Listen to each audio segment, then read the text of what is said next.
نحمده ونصلي علی رسولہ الکریم وعلی آلہ وصحبہ اجمعین اما بعد۔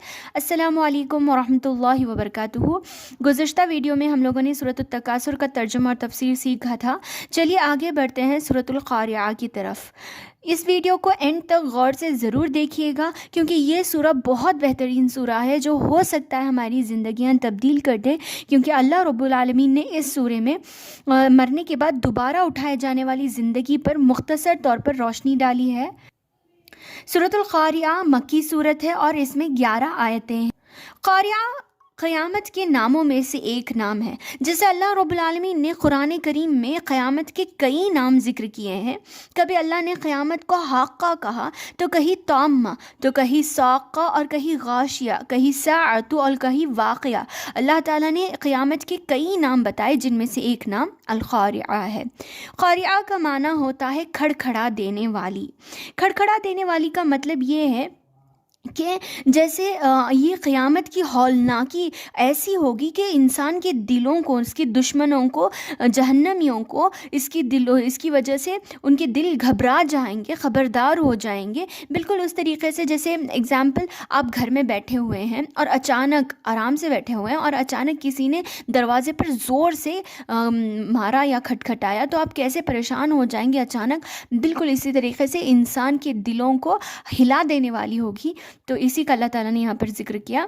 اعوذ باللہ من الشیطان الرجیم، بسم اللہ الرحمن الرحیم۔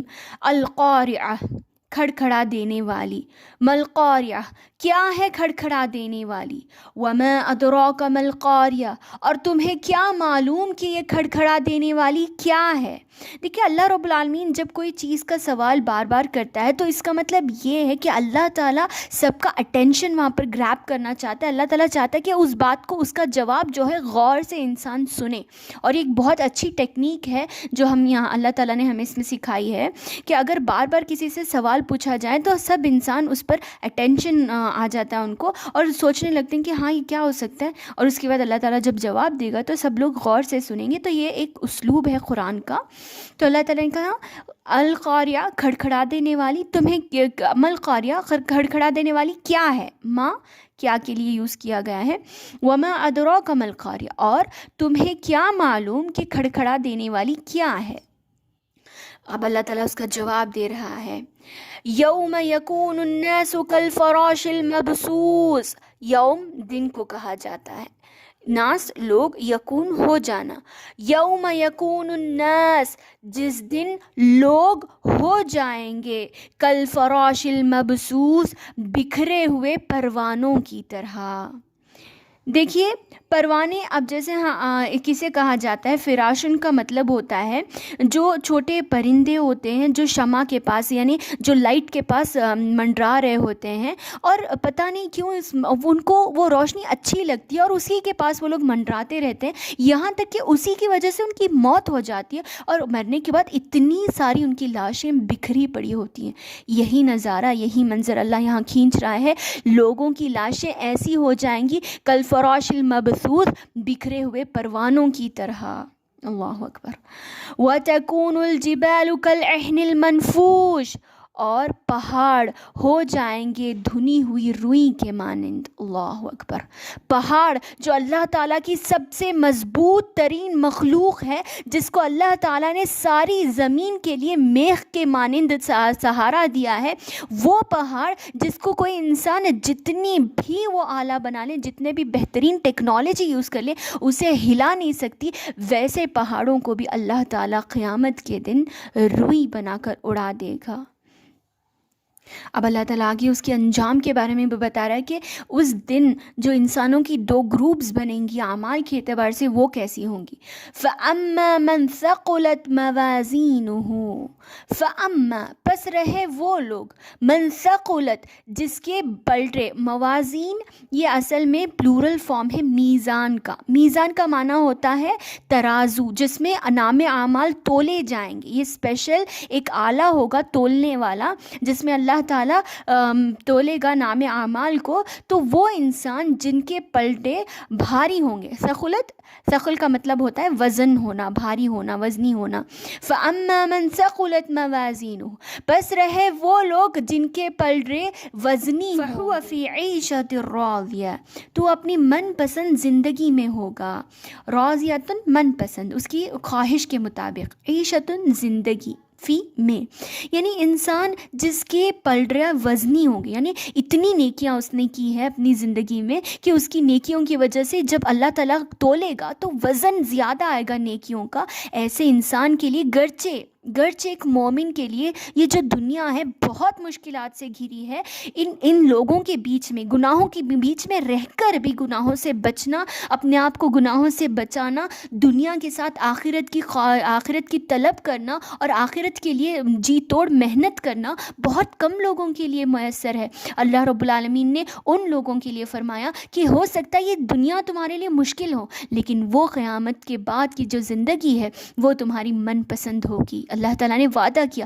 ابھی مومن گمان ہی کرے گا، وہ امیجن ہی کرے گا کہ مجھے ایسا چاہیے، ویسا اللہ تعالیٰ اس کے لیے حاضر کر دے گا. اس کی من پسند زندگی میں وہ رہے گا، گرچہ کہ اب کی زندگی اس کی پسند کی نہ ہو، لیکن مومن کے لیے مرنے کے بعد والی زندگی میں اس کی پسند کے حساب سے ہوگا. وَأَمَّا مَنْ خَفَّتْ مَوَازِينُهُ، اور رہے وہ لوگ جن کے پلڑے ہلکے ہوں گے، یعنی جنہوں نے بہت کم نیکیاں کی ہوں گی یا نیکیاں ہی نہیں کی ہوں گی، جن کے پلڑے ہلکے ہوں گے ان کا کیا حال ہوگا. جو لوگ صرف رمضان کا انتظار کرتے ہیں عبادت کے لیے، جو لوگ جمعہ کا انتظار کرتے ہیں نماز پڑھنے کے لیے، جو لوگ جمعہ کا انتظار کرتے ہیں صرف سورہ کہف پڑھنے کے لیے، سارا ہفتہ ساری زندگی عبادتوں کے بغیر اللہ سے دور صرف مال کے پیچھے دوڑتے ہوئے جو اپنی زندگیاں گزارتے ہیں، ان کے پلڑے جب ہلکے ہو جائیں گے تو افسوس ہوگا. کیونکہ اللہ تعالیٰ نے کیا فرمایا؟ فَأُمُّهُ حَاوِيَةٌ، وہ لوگ جن کے پلڑے ہلکے ہوں گے ان کا ٹھکانہ حاویہ ہے. اور حاویہ جہنم کی گہرائی کا نام ہے. جہنم کی گہرائی اس قدر ہوگی کہ اللہ رب العالمین نے فرمایا کہ کئی سال پہلے جو جہنم میں پھینکا گیا ہوا ایک اللہ کے رسول صلی اللہ علیہ وسلم نے فرمایا کہ کئی سال پہلے، یعنی 70 سال پہلے جو اللہ تعالیٰ نے ایک پتھر پھینکا تھا وہ کئی سال کے بعد، 70 سال کے بعد جا کر جہنم کی گہرائی کو پہنچا. تو جہنم کی گہرائی اور جہنم کا نام حاویہ ہے. وَمَا أَدْرَاكَ مَا هِيَ، اور تمہیں کیا معلوم یہ کیا ہے؟ نَارٌ حَامِيَةٌ، یہ ایسی تیز و تند آگ ہے. نار آگ کو کہا جاتا ہے، حامیہ تیز و تند.